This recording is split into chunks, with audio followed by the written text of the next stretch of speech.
cottage pie on crack. This is Smiley, the fishmonger.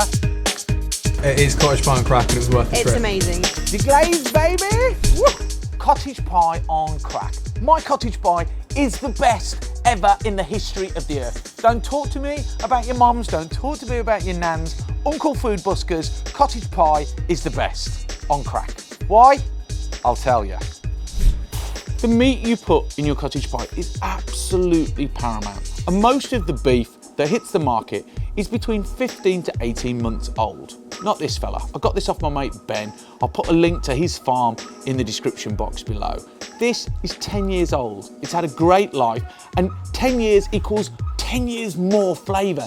It equals 10 years of grass-fed beef fat. It's retired dairy cow, and it is going to blow your minds. It's actually as good as Wagyu, but it's 85% cheaper. Next up, brothers and sisters, is an umami tsunami. It's going to be a flavour bomb.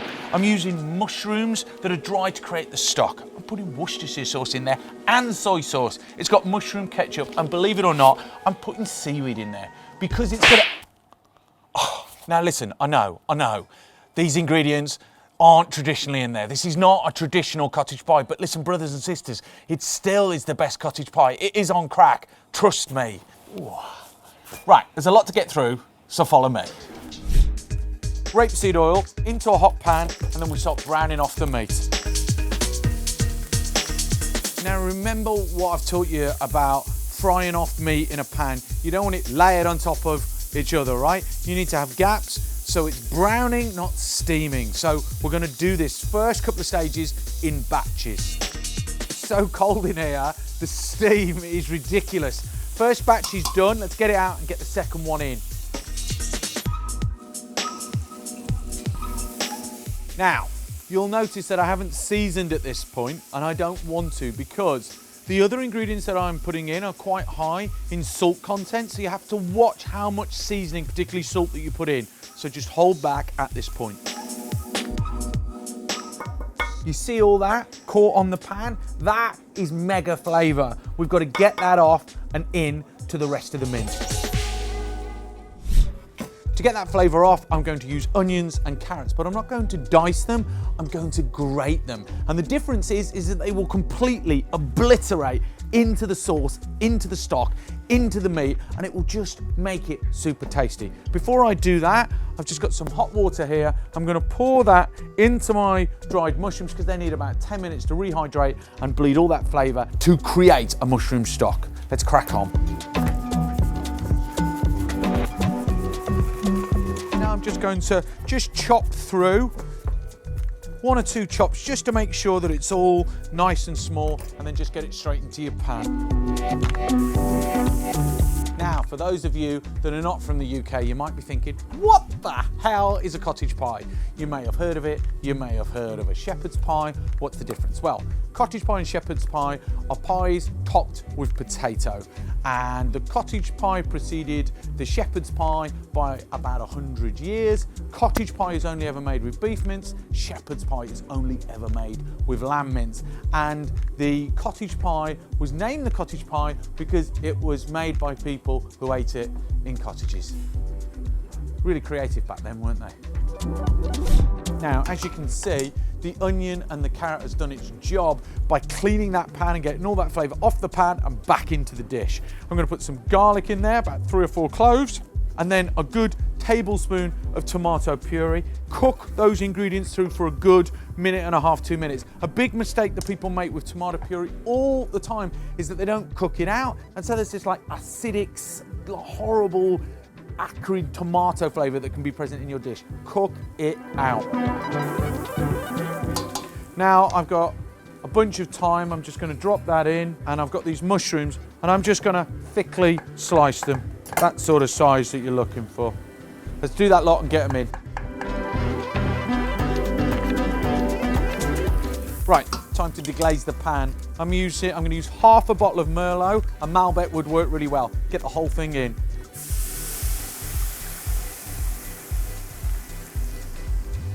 Deglaze, baby! Woo!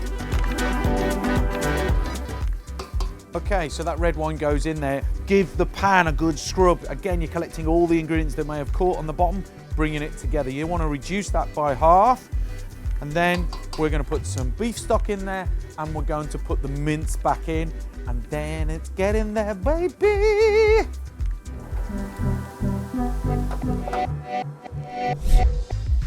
Now we're going to put a litre of beef stock. In she goes. And then we're going to get the mushroom stock in. And what's so exciting about this, just look at the depth of the flavour that's now developed. I'm going to pour that in, keep the mushrooms back, roughly chop, and drop them in as well.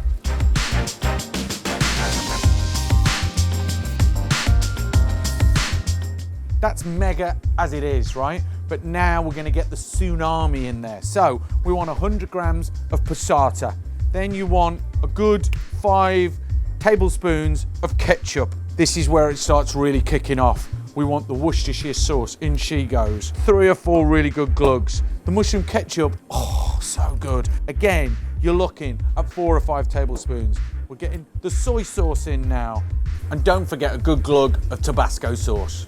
And then, finally, our Nori sheets, our seaweed sheets, just crisp them up and get them in. You want about 4 sheets and get it all mixed in. While that's bubbling away, I've taken some Maris Piper potatoes. I'm going to rice the whole lot through into here. Now that's about 1.5 kilos of potato, and we've got so much going on with the meat that actually I want quite a simple mash to contrast. Too much butter or cream or milk in here wouldn't work. I also want it to have quite steep peaks so we get a good texture and a good browning on there. So the only other flavourings in here are going to be some salt and pepper, some butter and some Parmesan. Let's get them in.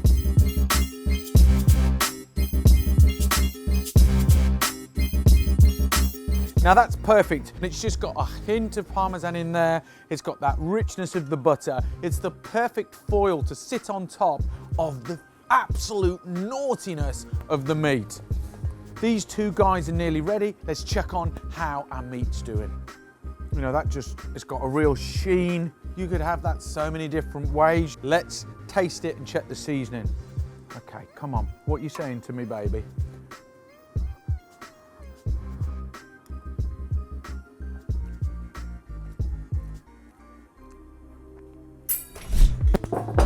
Build this baby.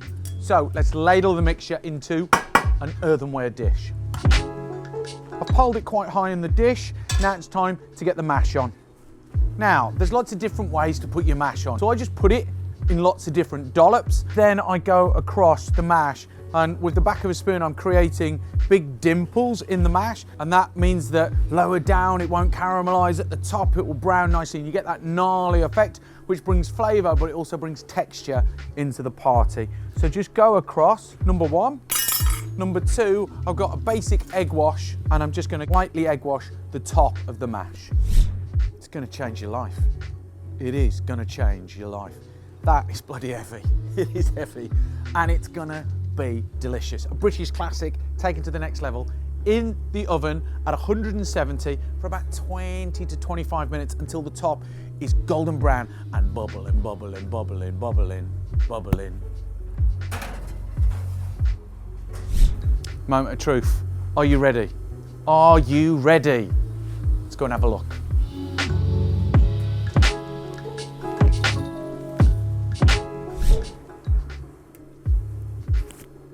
Yes.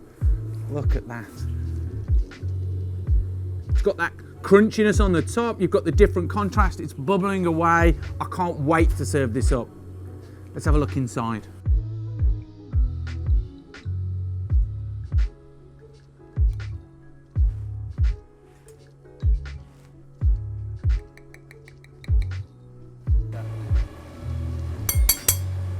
Amazing. Like if you've got a problem, if you're not feeling so good, you cook this, all your problems, they just go away. They just go away. I'm tasting it. I'm tasting it.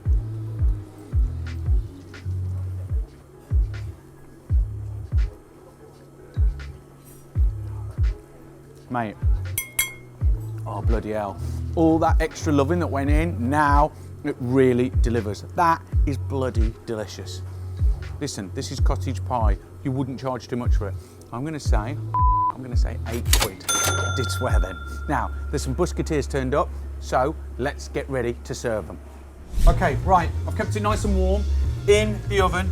We've got Ollie and Jen, who travelled all the way from Southampton just to come on the show. Just to see. You are lovely, lovely people. They are, aren't they? Right, 4 cup. So, This is amazing. Ollie, what are you saying? I'm gonna say £8.50. Ollie knows what he's talking about. Let's face it. Jen, what are you saying? £9.50. £9.50. Not so good for Ollie. Makes him a bit of a tight ass. He better get his Christmas action right. Right. This is Smiley, the fishmonger. Hello. And here's, right, get in there, chef. Yeah. In you go. Cottage pie on crack. He's taking it on board.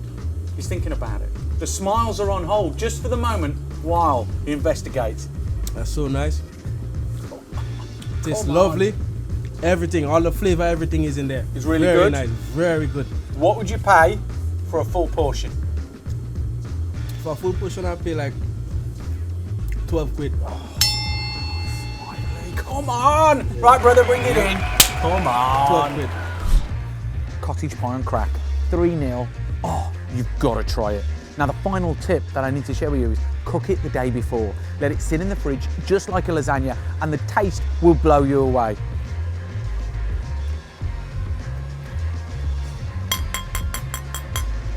Oh, try it.